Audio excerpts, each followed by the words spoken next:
नमस्कार, मी मतीन सय्यद, सामाजिक कार्यकर्ता।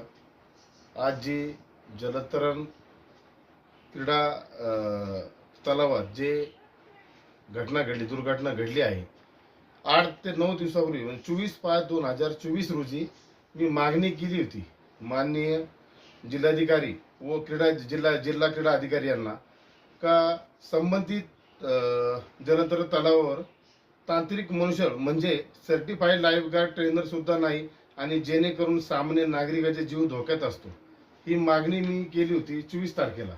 जर यांनी सदरील पत्राची दखल घेतली असती तर आज ही दुर्घटना घडली नसती।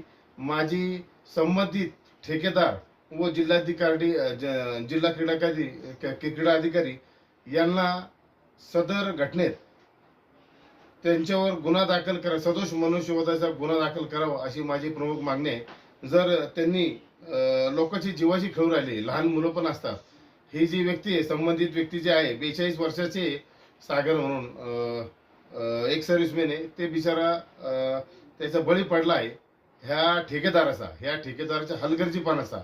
त्याच्यामुळे माझी संबंधित क्रीडाधिकारी व संबंधित ठेकेदार यांच्यावर ताबडतोब आजच्या आज जर सदोष मनुष्यवधाचा गुन्हा दाखल नाही झाला तर मी 5 तारखेपासून माननीय जिल्हाधिकारी कार्यालय यांच्या समोर उपोषणात बसणार आहे।